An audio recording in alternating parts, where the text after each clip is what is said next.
बिहार की राजनीति में इन दिनों जदयू के भीतर पुराने रिश्तों और नए समीकरणों को लेकर चर्चाएं तेज हो गई है। खास तौर पर आरसीपी सिंह और मुख्यमंत्री नीतीश कुमार के रिश्तों को लेकर फिर बहस छिड़ गई है। होली के आसपास यह चर्चा भी चल रही थी कि आरसीपी सिंह की किसी न किसी रूप में जदयू में वापसी हो सकती है। दूसरी तरफ नीतीश कुमार के बेटे निशांत कुमार की राजनीति में एंट्री को लेकर भी अटकलें लगाई जा रही थी। लेकिन इसी बीच जदयू के वरिष्ठ नेता और केंद्रीय मंत्री ललन सिंह ने एक बयान ने पूरी चर्चा का रुख बदल दिया। ललन सिंह ने कहा कि नीतीश कुमार के सामने अगर आरसीपी सिंह का नाम लिया जाए तो वे गुस्से में आ जाते हैं। इस बयान के बाद अब सवाल फिर से उठने लगा है कि आखिर एक समय के सबसे भरोसेमंद सहयोगी रहे आरसीपी सिंह और नीतीश कुमार के रिश्ते में इतनी बड़ी दूरी कैसे आ गई। आरसीपी सिंह और नीतीश कुमार के रिश्ते की शुरुआत की बात करें तो आरसीपी सिंह का पूरा नाम रामचंद्र प्रसाद सिंह है। वे मूल रूप से बिहार के नालंदा जिले के रहने वाले हैं, जो कि नीतीश कुमार का भी गृह जिला है। अब आरसीपी सिंह भारतीय प्रशासनिक सेवा यानी आईएएस के अधिकारी थे। वे 1984 बैच में यूपी कैडर के आईएएस अधिकारी रहे हैं। प्रशासनिक सेवा के दौरान उनकी छवि एक कुशल और प्रभावशाली अधिकारी की रही। नीतीश कुमार ने उनका संपर्क 1990 के दशक में मजबूत हुआ। उस समय नीतीश कुमार केंद्र की राजनीति में सक्रिय थे और विभिन्न मंत्रालयों में काम कर रहे थे। आरसीपी सिंह उस दौर में उनके साथ करीबी प्रशासनिक सहयोगी के रूप में जुड़े। धीरे धीरे दोनों के बीच भरोसे का रिश्ता बन गया। कहा जाता है कि नीतीश कुमार प्रशासनिक और राजनीतिक फैसलों में आरसीपी सिंह की सलाह को काफी महत्व भी देते थे।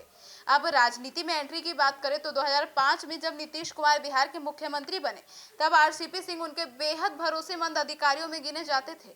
बाद में उन्होंने स्वैच्छिक सेवानिवृत्ति लेकर सक्रिय राजनीति में कदम रखा और जदयू से जुड़ गए।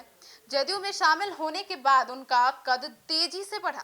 नीतीश कुमार ने उन्हें पार्टी में महत्वपूर्ण जिम्मेदारियां दी। वे जदयू के राष्ट्रीय महासचिव बने और संगठन को मजबूत करने में उनकी बड़ी भूमिका भी मानी गई।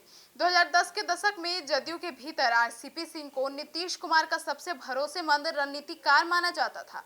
जदयू के नंबर 2 के भी नेता कहलाए थे। जी हाँ, समय के साथ आरसीपी सिंह का कद इतना बढ़ गया था कि उन्हें जदयू का नंबर 2 का नेता कहा जाने लगा।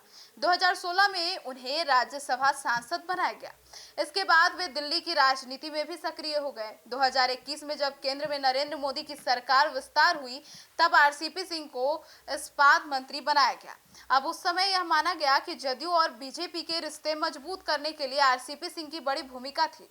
अब रिश्तों में दरार की बात करें तो अब दरार भी यहीं से शुरू हुई। रिश्ते की दरार जो है वो शुरू होने की वजह भी यहीं से रही। अब जदयू के भीतर यह चर्चा होने लगी कि आरसीपी सिंह पार्टी के भीतर बहुत ज्यादा ताकतवर हो गए और वे अपनी अलग राजनीतिक पहचान बनाने लगे। कुछ रिपोर्ट्स में यह भी कहा गया कि पार्टी के कई नेताओं को लगने लगा था कि आरसीपी सिंह जदयू में अपना अलग गुट बना रहे हैं। 2022 में मामला तब ज्यादा बिगड़ गया जब जदयू ने उन्हें दोबारा राज्यसभा का टिकट नहीं दिया। इसके बाद आरसीपी सिंह को केंद्रीय मंत्री पद से भी इस्तीफा देना पड़ा। अब भ्रष्टाचार के आरोप भी लग गए और पार्टी से दूर हो गए। राज्यसभा टिकट नहीं मिलने के बाद जदयू ने आरसीपी सिंह पर भ्रष्टाचार और संपत्ति से जुड़े सवाल भी उठा दिए। पार्टी के कुछ नेताओं ने आरोप लगाया कि उन्होंने मंत्री रहते हुए अपने करीबी लोगों को फायदा पहुंचाया। इस आरोप के बाद आरसीपी सिंह ने जदयू से इस्तीफा दे दिया और खुलकर नीतीश कुमार के खिलाफ बयान देने लगे।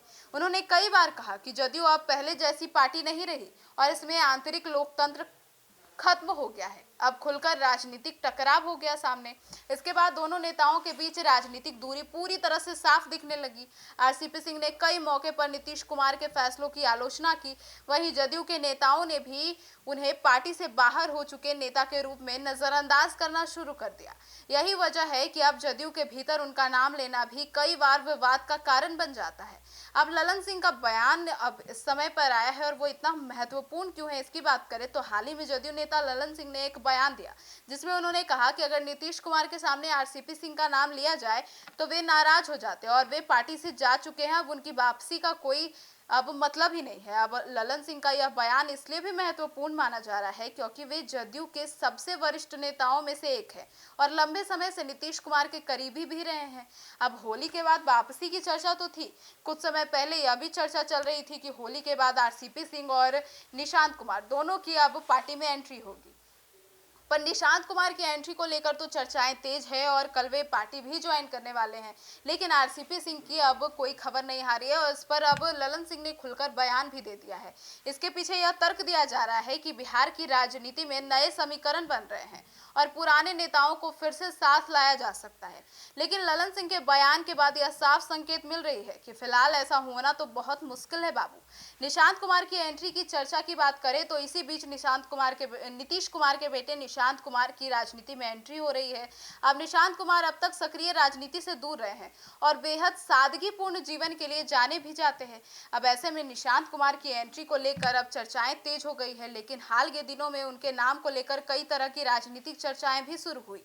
कुछ राजनीतिक विश्लेषकों का मानना है कि अगर भविष्य में जदयू में नेतृत्व परिवर्तन होता है तो निशांत कुमार को आगे लाया जा सकता है। अब बदलते राजनीतिक समीकरण, बिहार की राजनीति में इन दिनों तेजी से बदलाव हो रहा है। नीतीश कुमार के राज्यसभा जाने की चर्चाओं के बीच जदयू के अंदर भी नए समीकरण बनते दिखाई दे रहे हैं। ऐसे में आरसीपी सिंह और नीतीश कुमार के रिश्ते की कहानी फिर से चर्चा में आ गई है। अब आरसीपी सिंह और नीतीश कुमार का रिश्ता कभी भरोसे और सहयोग का प्रतीक माना जाता था, तो और प्रशासनिक सेवा से लेकर राष्ट्रीय राजनीति तक दोनों ने लंबे समय तक साथ काम किया है। लेकिन अब राजनीति में परिस्थितियां तेजी से बदलती है। जदयू के भीतर शक्ति संतुलन, नेतृत्व की स्पर्धा और राजनीतिक महत्वाकांक्षाओं ने दोनों नेताओं के रिश्ते को पूरी तरह से बदल दिया। आज स्थिति यह है कि एक समय के सबसे भरोसेमंद सहयोगी का नाम भी नीतीश कुमार के सामने लिए जाए तो राजनीतिक असहजता पैदा हो जाती है। बिहार की राजनीति में आगे क्या होगा यह आने वाला समय ही बताएगा, लेकिन इतना तय है कि आरसीपी सिंह और नीतीश कुमार की कहानी भारतीय राजनीति में रिश्तों के बदलते स्वरूप की एक बड़ी मिसाल बन चुकी है।